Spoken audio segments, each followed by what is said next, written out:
What's going on, family? It's your man Jeff Kilgore back again. Today we're going to discuss how you can become more of an extrovert and leave some of that introvert behavior behind. You ready? Come on, let's talk about it. Now, I know what you're thinking. I'm an introvert. I'm shy. It's no cure for this. It's just who I am. It is what it is. And while some of that is true, it's not completely true. And while, if you think about high school, you can think about an extrovert right off, right? You can also think about an introvert right off. You can picture somebody, yeah, that person was an extrovert. Yeah, this person was an introvert. Those are usually extreme cases when you're able to pinpoint them and pick them out that easy. Most of us fit somewhere in the middle. Most of us fit right somewhere in the middle and kind of lean in towards one way or the other. Generally, we're somewhere in the middle and we just have certain tendencies that lean us one way or the other. But there is hope. So don't say, I'm just shy. It is what it is. This is how I am. And it doesn't have to be the case, especially if you don't want it to be the case. If you want to be more outgoing, if you want to capture a room when you walk in, if you want that energy to precede you when you walk in the room, the energy changes and you're outgoing, you're initiating conversations, things like that. You can do that. You can change that. You don't always have to be the shy introvert. And also, you can turn it on when you want to. So you don't have to always be. A lot of people think that if I become an extrovert, then, I don't want to be this loud person everywhere I go and just, that's not the case. You can turn it on when you want to. Personally, I'm that way. I'm generally introverted, but I can turn up when I need to, right? I can become the life of the party when I feel like it. If I'm genuinely interested, I can initiate conversations when I want to. I can stand in front of a room and discuss something. I can speak to people. But a lot of the times I feel like just chilling. Like a lot of times I don't want to be around people. So there's a difference. So you can lean one way or the other, but you need to have the tools in your toolbox to be able to turn that extrovert on whenever you need to. Because anything that you want in life, someone else has it or has access to it. And so being an extrovert, you'll be able to initiate conversations. You'll be able to establish relationships that'll allow you to get the things that you want in life. And I'm not just talking about money, but although that is one of the major things, but whatever you want in life is attached to people. We're the only ones that hold money. The trees, animals, they don't have money. We're the only ones that believe in that stuff. So we have to convince other people to give us money. We have to convince other people to give us things, whatever it is that we want, those situations. But being an extrovert helps. Now, with all that out the way, let's get into a few key things that will help you become more of an extrovert. Ready? All right. Number one, you want to get in the habit of practicing it in small increments. Meaning, sometimes we get discouraged because you want to go for the gusto. Like you want to start out and, try something really major and you get discouraged. You start thinking too much. You're talking yourself out of it. But it helps when you can do things in small increments to build those little wins, to get that endorphin rush in your mind, that dopamine, that flood of emotions that say, yes, I won. Even if it's just small. This is why the original movie, The Secret, and the books and the, kind of the beginner level law of attraction programs tell you to start off with something small like a cup of coffee or $1 or something like that, because it's an easy win. However, it is a win and you build off of that and you get that confidence going and you built up. Well, I did a cup of coffee. Maybe I'll do 2 cups of coffee. Maybe I'll do $5 instead of $1. And you start to layer on those wins. And next thing you know, you're confident enough to go after whatever it is that you want in life, right? So start small, do it in small increments. Talk to a neighbor for more than 2 seconds. Have a real conversation, 2 or 3 minutes with a neighbor where you're actually going back and forth. Ask a store clerk a question, a meaningful question, not just where's your bathrooms. No, ask a question that you're generally interested in the answer, something that they'll have to reply, and you can kind of go back and forth. Small wins, right? Or you can ask a stranger for directions. Something that you would have to listen to and respond back to them and, tell them thank you, or ask, was that on the left side, the right side, all that kind of thing. Just small wins, small increments. Get used to doing that. And every small win is going to build a level of confidence in you, and you're going to become more comfortable, more familiar and more comfortable with speaking out, with approaching people, with being seen in public, with talking to people and interacting with people in public. This is a great way to build that confidence, and then you can move on to, bigger and better things. Another thing you want to do is mentally rehearse being successful in whatever it is that you want to do. So when you lay in bed at night, visualize yourself being successful. Visualize yourself speaking to people, initiating conversations, being the life of the party, telling jokes, getting responses, making people smile, making people happy. Visualize these things over and over, because the more you can see something in your mind, the more it has the possibility of actually taking place. As a matter of fact, the more you visualize something in your mind and you couple that with feeling it as well, then not only does the possibility of it happening increase, it's more than likely going to happen if you continue this behavior. If you continue to visualize what it is that you want, or whatever it is. You can visualize something bad, whether it's bad or good. You keep visualizing it, it's going to happen. So I would advise you to think about and visualize and imagine things that you want and not what you don't want. Another thing that helps is to control your breathing. When you start to get nervous or anxious in front of people, or you start to get those sweaty palms, or your body temperature is rising, you feel like beads of sweat are about to start rolling down your face at any minute, stop. Pause. Take deep, controlled breaths. Because and actually focus on the breath.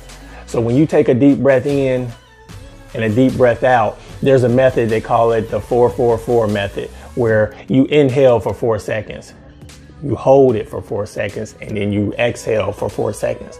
Now, sometimes you may not have, 12 seconds. You might have a full 12 seconds to use without looking awkward.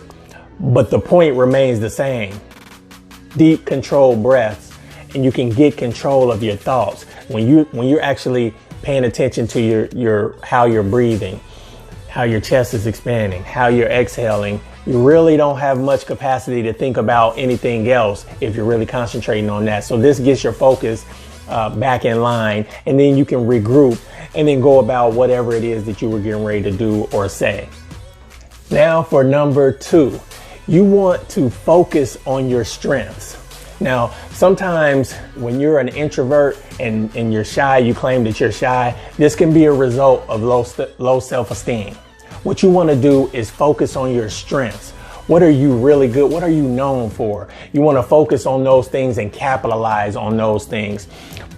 Put yourself in positions to showcase your strengths, because this is when you're going to be most confident, and this is where you're going to be most outgoing. When you know you're good at something, you tend to show it more. You tend to be more willing to be outgoing and aggressive with that thing, because, hey, I'm good at that. I know I can do this. I know that I'm not going to look crazy or, look like a fool doing this. I'm good at this. So put yourself in positions to where you can showcase your strengths, and not necessarily hide your weaknesses, but you want to showcase your strengths, because it'll build that confidence. It'll build your ability to be outgoing and more of an extrovert if you're doing something that you feel good about, something that you know that you're good at, and you don't have to worry about, am I looking crazy? Are people laughing at me behind my back, or things like that? Put yourself in a position where you can showcase your talents. You can showcase the things that you are, very, very good at, and this will give you the confidence to be more outgoing in any situation. Number 3, and this is probably my favorite one out of all of them, and that's put the focus on something outside of yourself, preferably the people that are in the environment, people around you. Put your focus on them. A lot of times when people are shy or they feel that they're shy, they think that they're shy, people feel like that they have to be this, amazing stand-up comedian. You got to be super funny, or, you got to be Kevin Hart or Dave Chappelle or somebody in order to have the right to speak out and say something clever or say something, that may be funny. And that's just not the case. You don't have to be this amazing comedian to insert a joke here and there or to just speak up about something. You don't have to be entertaining like that. But the truth is, most people, majority of people, feel very, very good when you're interested in them.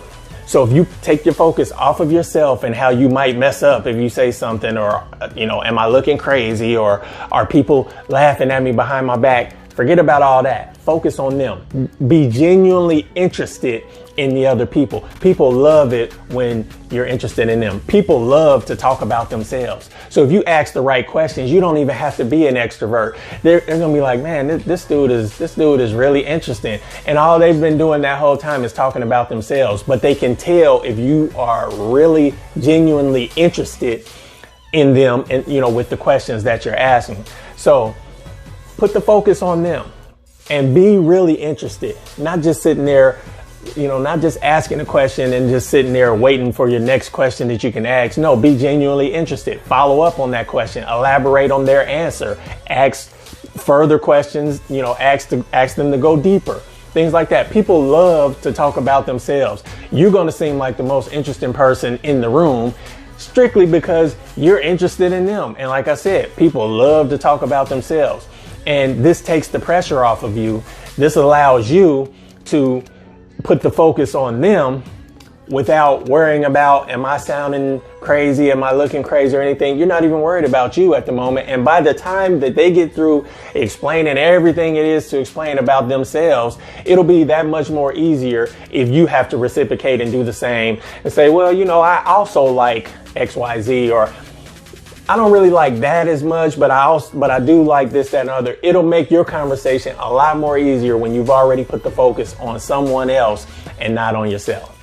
And last but not least, number 4, what I want you to do is plan ahead. Now, if you're going to a party or a social gathering or a get together or a barbecue or whatever it is that people are going to be, and you want to be more of an extrovert and not so much of a shy introvert in the corner, not speaking to anybody. You want to be outgoing. This is what you do. You plan ahead. Who's going to be there? Once you figure out who's going to be there, even if you may not know everyone that's going to be there, but certain key people, you can find out who's going to be there. Who are they? What do they like?